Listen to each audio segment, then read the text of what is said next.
And welcome to Community Kitchen. Flooded out again last week, just talking to people. I think a lot of people are a bit over the rain, but you've got to remember those people who have really suffered. We've all sort of got the damp, smelly house and the goods that have to be done, but some people are actually shoveling dirt out of their homes, and they've got their crops gone and they've lost cattle, and so maybe we have to be a little bit more mindful of them. But I tell you what, it's fantastic growing time.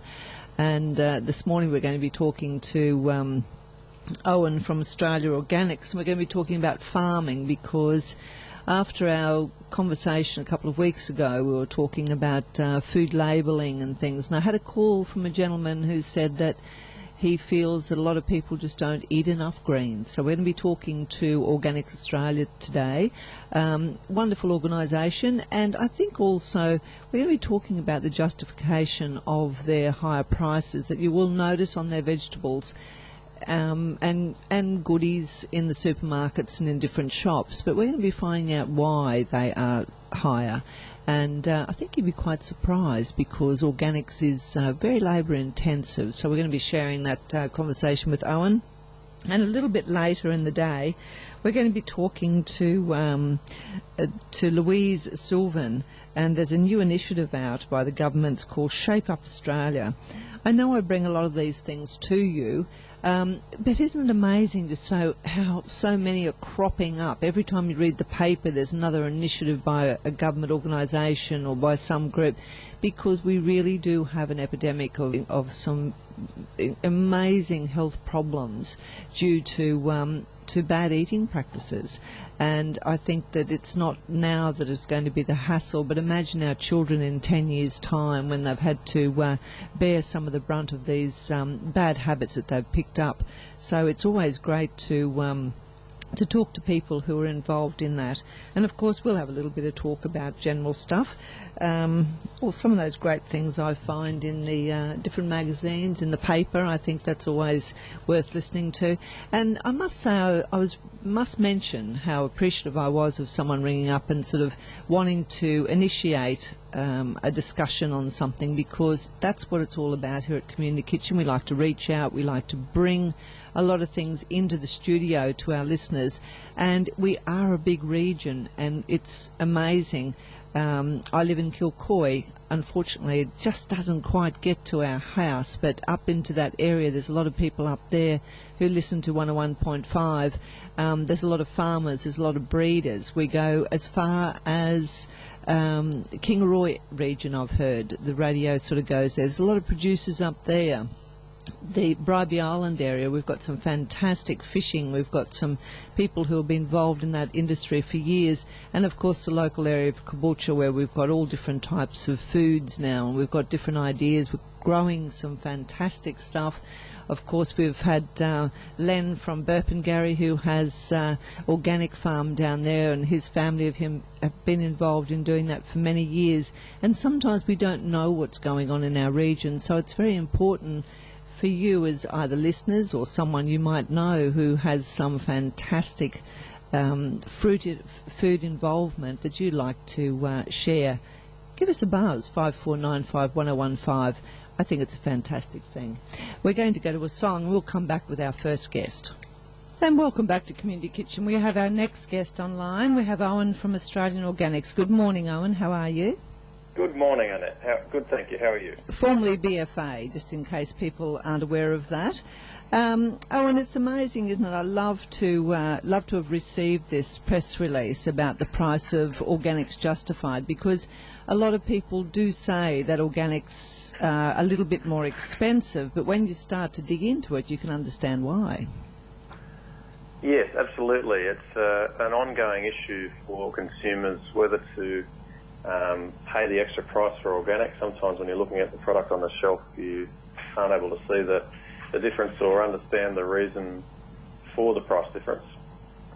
One of the things we've discussed here a lot on our Community Kitchen is being aware and well advised as to what food is being imported, And if people are buying that without the knowledge, there's a lot of products that are used overseas that are not allowed in Australia, and yet it seems to be something that just happens. And yet, of course, then you start to get organic vegetables where you know there is very rigid guidelines, and yet people don't seem to appreciate that there will be a price hike. Yeah, that's true. That's become a bit of an issue in the media lately, the issue of different types of foods that are imported from countries where different chemicals are allowed to be used now. We're talking in the conventional and the non-organic side of things. Even with for organic produce, I suppose, even with imported, the guidelines at least are very similar worldwide. There's very good agreement worldwide on what organic means. So even if you're buying imported, you shouldn't be exposing yourself to anything that wouldn't be allowable here. I think the amazing thing that, from what I've been researching, is a lot of the farms are family owned. Yeah, that's right. So probably the main reason, and as we said in that press release from a couple of weeks back, the main reason for the increase in cost over conventional is often to do with economies of scale. So the conventional non-organic farms are quite large, and in a lot of cases they've had to go really big and become really intensive and use a lot of mechanisation to be able to deliver a product that's really cheap, super cheap. Organic farms tend to be smaller and tend to use a bit more manual labour rather than the big boom spray and the chemicals. They'll have a team of people weeding by hand. It doesn't make sense for those small farms economically either to buy a big expensive boom spray. The fact that they're smaller means that that can be often more labour intensive, which is part of the contribution to the increased costs over conventional. Another issue that I find quite interesting is in terms of pricing is the real cost of food. We've become very used to heavy discounting, particularly when supermarkets get in a bit of a price war or something, as has happened in milk recently, where the price gets so low it is just not realistic and the farmers are not making any money. The real cost of food with organic production, you're paying for a more environmentally sustainable production method and hopefully a more nutrient-dense food and an absence of synthetic chemicals. And I think so when you buy it, sorry, go on. No, sorry, go ahead. When you buy a cheap bit of conventional produce, what you're not paying for immediately is the environmental damage or health damage to yourself and the community. We will have to pay that eventually. When you buy an organic bit of produce that might cost twice as much, you won't have to pay that environmental and health clean-up cost down the track. I think also keeping the labour involved in an area, one of the discussions that we had just recently with a group of people at our place was that sense of community that once happened within an area, whereas, you know, your son worked down the road on a farm and it kept employment going, whereas you're finding now that towns are changing, areas are changing because people are moving away for jobs. And when you're talking about the organic farms having 30-40% higher labour costs, it goes back to an old style, doesn't it? It's an old style farming which happened many years ago. Yeah, and should have flow-on effects to rural communities. Yeah, I'm from a country farming background, and yeah, it can be pretty sad seeing these rural communities disappear. Whether there's no more work there because the farmers have had to go big and get very industrialised and mechanised to be able to compete, so they can't afford to have as much labour on farm. The farms that are going organic are much more likely to still require that labour and keep the rural economy going. One of the things, Owen, if someone's wanting to go organic, the guidelines you were saying are quite rigid. It takes time, doesn't it? Yeah, for a farm there's a 3-year conversion period from when they cease conventional production methods. After 1 year of organic management, you can sell your produce as certified in conversion, and after 3 years of organic management, you can sell it just as certified organic. They used to be called A grade and B grade, but now it's just in conversion to organic and organic after 3 years. That's right. And how do people keep those standards going? I mean, what happens? What's the rules for this? If you're going to convert your farm to organics, how do we know that you're going to keep it there? There's a pretty rigorous auditing inspection system involved in being certified organic. So based on annual inspections and also submission of reports on what you've been doing, you've got to have a good organic management plan. So it's all about proactive management on the farm. At the outset of applying for organic certification, you need to document how you're going to effectively comply. So in your organic management plan, you talk about how you're going to manage your pest and disease problems, how you're going to do your crop rotation, how you're going to manage your composting. So at the outset, the certification office has to be comfortable that you know what you're doing. And then that's followed up and checked annually at a full physical farm inspection, and also there are unscheduled audits on roughly 5% of operators each year. So they're unannounced, where people just turn up and check out what you're up to. Which is fantastic.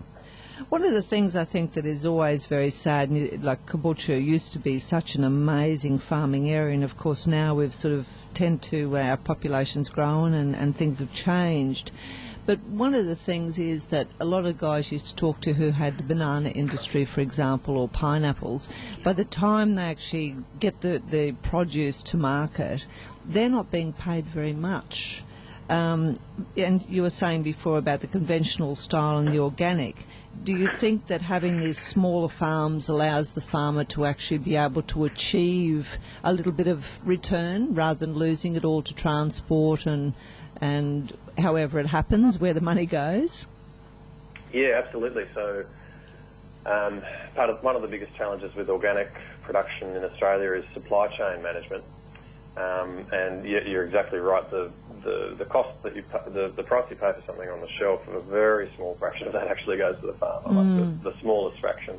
The rest is used up by transport and storage and distribution and retail shop front and waste. There's a huge amount of waste in the mainstream supply chain. We've seen, particularly down in Victoria, where I'm from, but also up your way, I believe, a real comeback of the farmers' markets. Yes, definitely. And some smaller independent organic retailers opening up. So the supply chain, when that happens, the supply chain gets shorter and the farmer can get a bigger proportion of that money, and you have less problems with less wastage.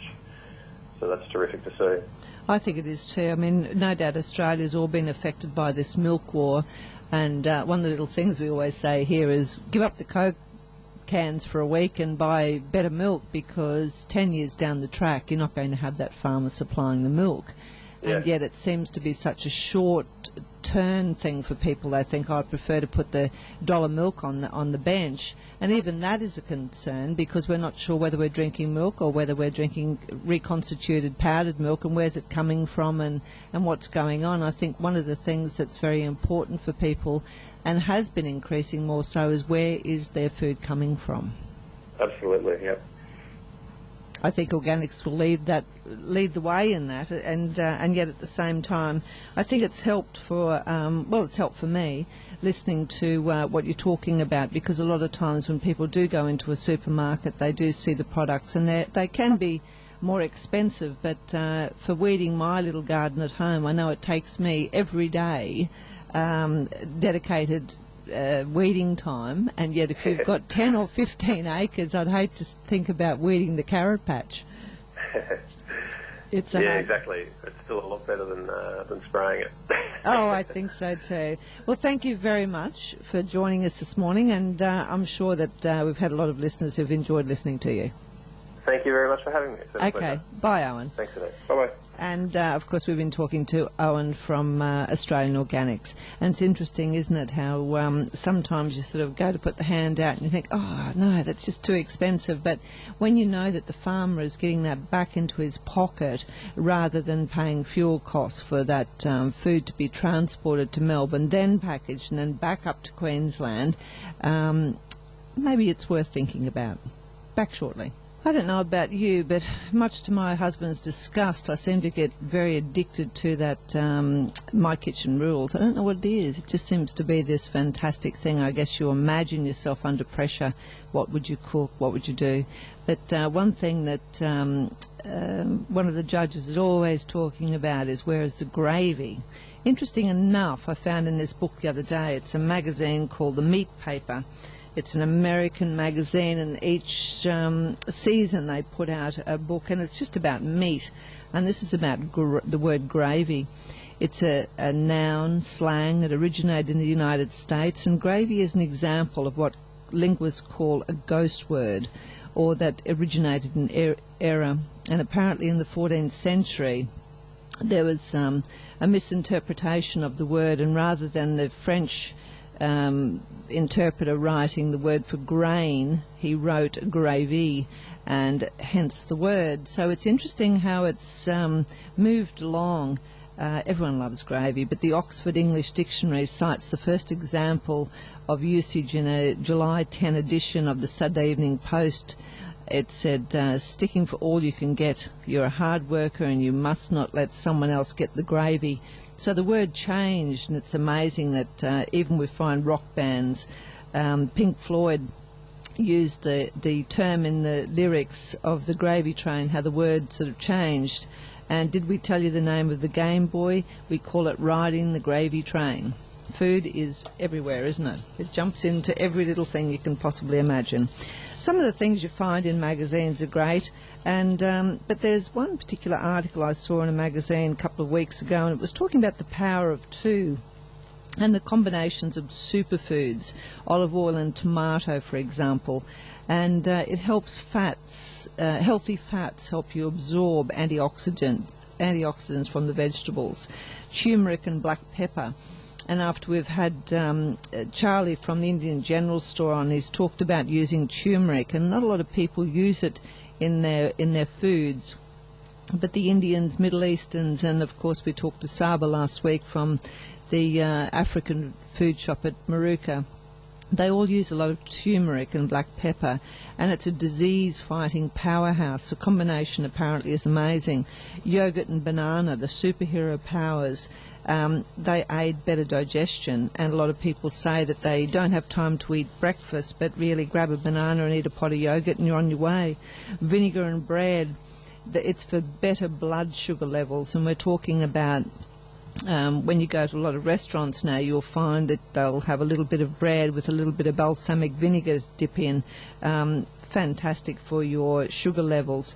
Tuna and broccoli, they call it the anti-cancer cocktail. And we're not proclaiming here that this is going to be fixing cancer, but I'm just saying this is an article we read. Got to be careful nowadays of what you state. But isn't it amazing, the combinations? And salmon and kale. Now, kale was something that had been grown for years and years, and it's had a comeback. Very high in vitamin D and calcium for stronger bones, and lentils and capsicum, iron and vitamin C, and allow for better iron absorption. And when you think about these fantastic foods, you've got them in your cupboard. By combining them, eating them, then you actually do so much good for your body. And fresh herbs. I just think there's so many wonderful combinations out there that it's worthwhile having a little bit of a go.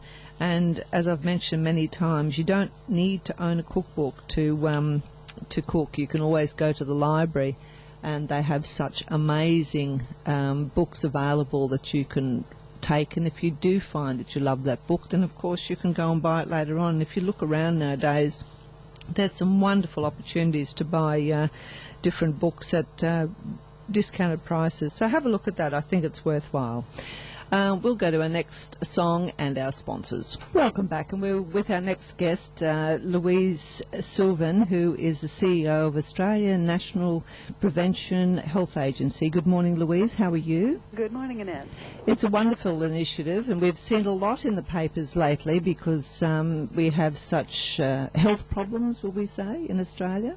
We do, actually, and a lot of them are preventable. People have started to realize that they can do a lot to protect their own health. And our particular area of focus, of course, at the moment is obesity. Australia now has obesity and overweight rates at 63.2% of the population, so that's 6 out of 10 of us are actually overweight or obese, and that has implications for things like the development of type 2 diabetes, a number of cancers, and of course cardiovascular or heart disease.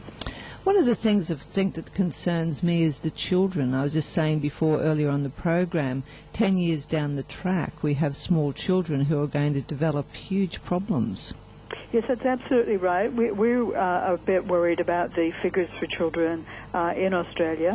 In fact, 25% of our kids are overweight or obese, and that's really serious for how they develop diseases as they age and later in life. In fact, it might be of interest for you particularly, Annette, that when we look at these figures, the cities actually have better rates. When you move to the more regional areas, even the inner regional areas, we see higher rates of obesity, higher rates of things like smoking and so on. So it's really important, I think, in those areas for parents and others to start teaching children, the good things about nutrition and how to eat well and good physical activity very early on in their lives, so that these are almost ingrained into them as they develop into adults. I think what happens, of course, is that people get into bad eating practices, and one of the things that I've heard a lot of people talk about is that we don't have time. Yeah, no, that's a real issue for busy parents, lots of whom are working, and even if they're not both working, they have very busy lives. It's why we've put out this little cookbook to really help people see that doing quick meals, very healthy meals, is not hard. It's much, much better for parents and the kids to do that than it is to head out and buy the hamburger and the soft drink. I mean, soft drinks in particular, as you know from the comments of your chief health officer in Queensland, really shouldn't be given to sugared soft drinks.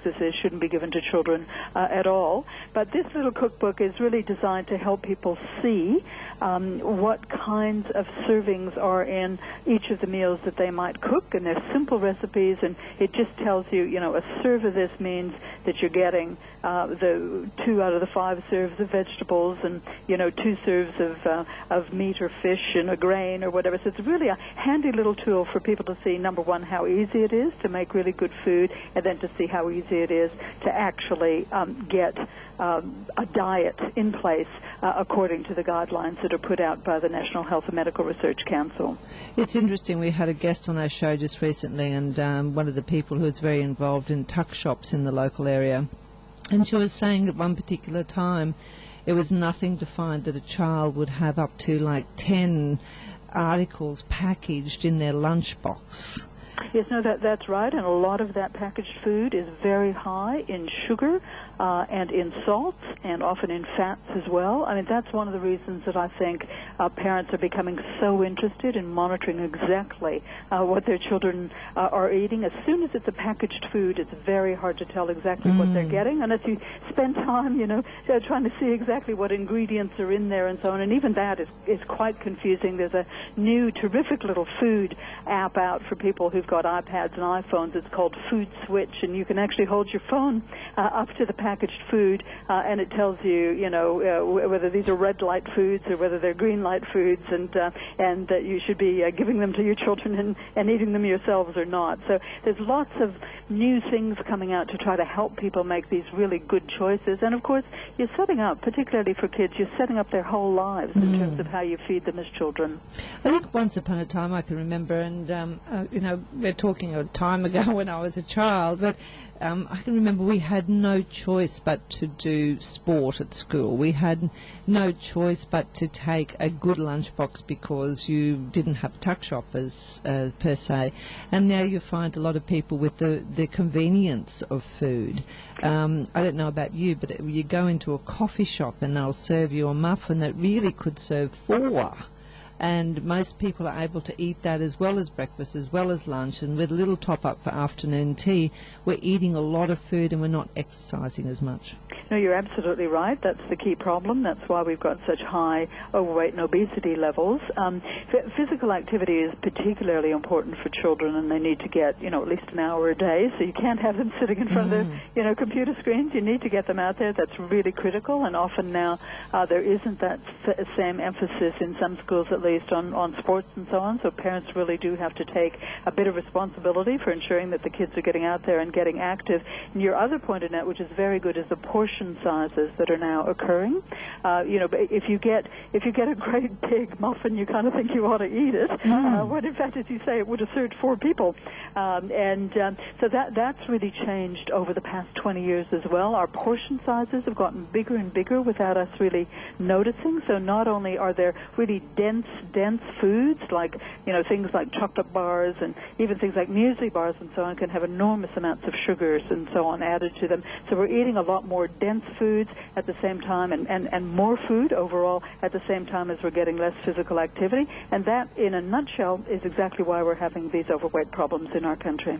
It's quite scary, isn't it? I was reading an article, and just prior to you, I was talking to one of the representatives from Australian Organic, and one of the quotations is, the average Australian household spends more on junk food than fruit and vegetables, more on fast food and takeaway than fruit and vegetables, more on alcohol than fruit and vegetables, and more on recreation than fruit and vegetables.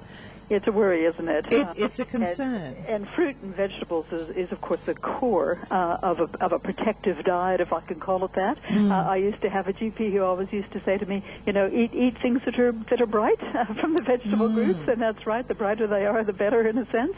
And that's really the core of the NHMRC guidelines in terms of feeding kids and feeding ourselves as adults as well, that they ought to have 5 serves of vegetables each day. When they're older children, that's children from sort of 9 up, and possibly a bit more than that, and a couple of serves of fruit. And then, of course, good things like dairy foods and lean meats and, good cereals that are not packed full of sugars and so on. So it has gotten harder, but I think we're seeing an enormous commitment from parents to actually doing the right thing for their kids, and we want to encourage it, and that's why we put out this little cookbook to sort of help them make easy decisions about how to feed the kids and how to feed themselves at home. When I hopped on the YouTube to have a look at this, I noticed that it's endorsed by our health minister, and there's some wonderful things that are being supported now. Where do people get this book? Well, this little cookbook we actually did it with Women's Weekly, and it's attached to a lovely little cookbook they've put out called 15-Minute Meals. They've realized, obviously, that people are in a hurry and they need to prepare good, healthy food fast. So we've put this little cookbook on top of that one, which has the little icons on it that tell you immediately how many serves you're getting. And we've also going to have a whole lot of these recipes up on the Shape Up Australia website, so people can go to that. It's www.shapeup.gov.au, and they can have a look at those recipes. And we'll be putting more and more up over time and helping people make those healthy decisions for their families. I think it's amazing, as I was saying earlier, we try and sort of grab as many people as we can talk to on the show and bring these things to the community, because there's a lot of people who are having problems. And you always associate it with, I guess, your heart goes to children, because you think that in time to come, the children are going to be suffering when they're young adults, and will they be able to get a job because they're unwell, and it just goes on and on. But one of the initiatives that another group has started is also the lunchbox. They were saying that by taking your own lunch, you can save up to $2,500 a year. If I said to you, here's $2,500, just because you're going to get yourself motivated to take a lunchbox, that's a lot of money. That's a huge amount of money, isn't it, for a family? And they've got better things to spend their $2,500 on than buying foods that may not be healthy. And it's just a matter of good breads or rolls for the kids, and filled with salad and some meat and so on. It's a teeny bit of time. That's absolutely right. Somebody's got to kind of do that.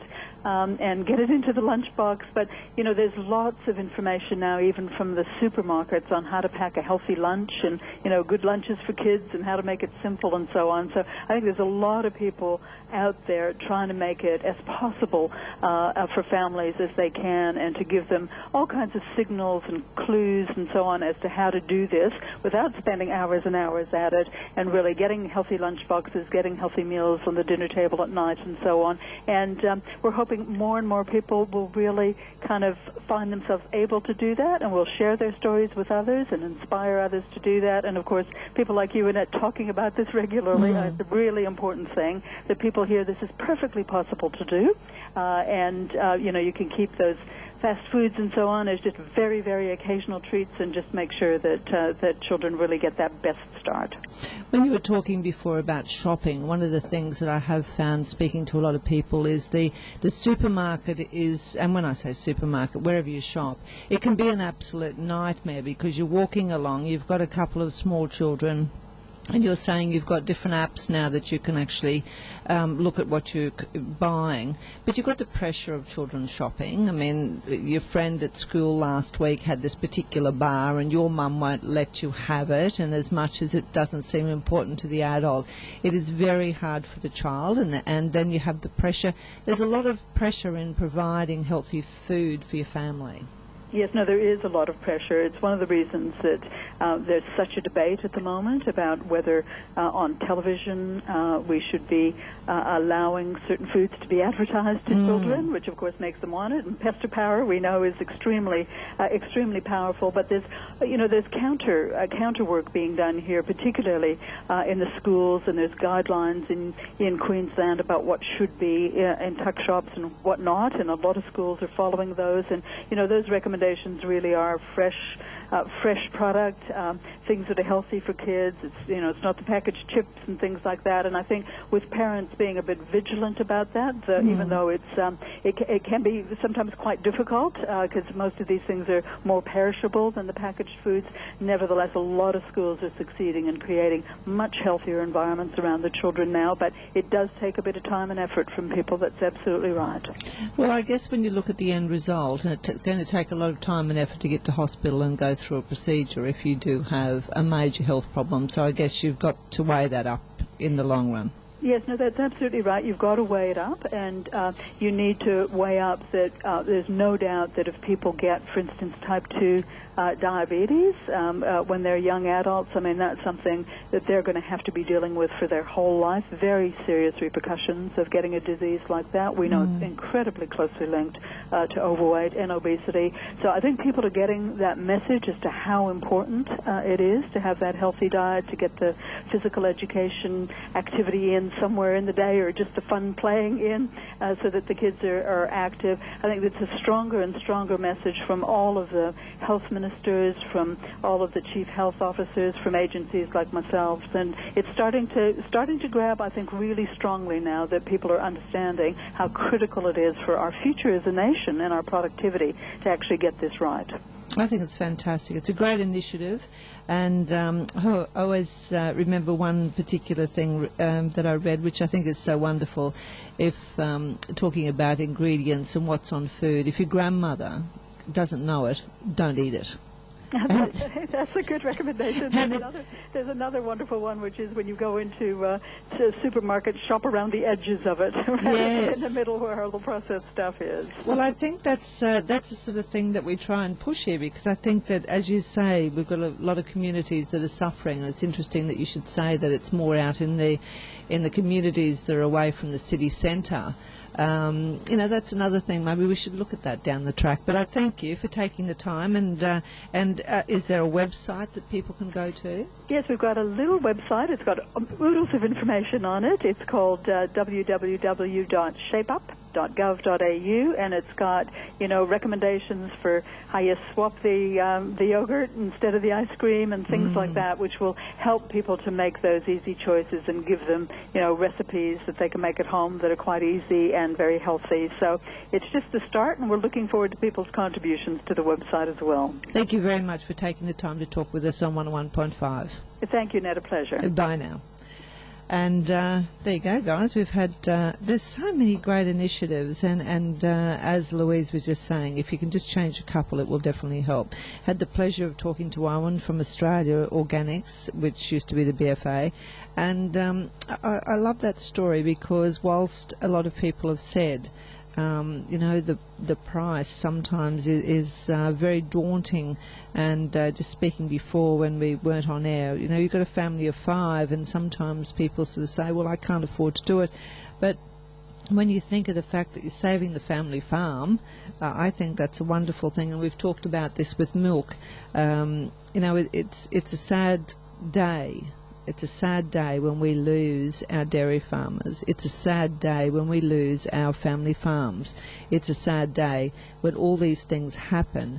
And I think at times that maybe we can swap a few things and say, well, okay, we're not going to have the extra big muffin this week and we're going to buy a better milk, or we're not going to have the muffin this week and we're going to buy something else. I think that if we start to do that, we have to get behind looking after our farmers. How beautiful it is when you drive for a country drive and you see a field of something growing, and wouldn't it be terrible if we didn't get to see that in the future? So it was nice to talk to Owen from Australian Organics, because, as he said, most of the products are coming from family farms, and of course they've got they're so vigilant about what sprays. They're talking about not allowing genetically modified foods. They have rigid guidelines, and of course we've discussed on the show here so many times about imported goods. Interesting to have Owen confirm the fact that if they're imported organics, they're still under a very rigid guidelines. But some of the times you do worry about some of the other goodies that we're getting, especially when you read that there's been horse meat in different paddies sold in the UK, and it's scary, isn't it? So keep those local farmers going. And of course we talked to Louise Sylvan, who's the CEO for Shape Up Australia initiative. Fantastic, sounds good, and she said that you can go onto their website, but also so their little cookbook is attached to the Women's Weekly, so that's a worthwhile thing. Thank you very much for joining me once again. Don't forget that 101.5, our community kitchen, loves to have great local input too. So if you're growing, cooking or breeding or whatever you're doing, come in here and share it with us. We've got a lovely new studio, and we'd like to also share that with the community. So thanks for joining us, and I'll be back next week.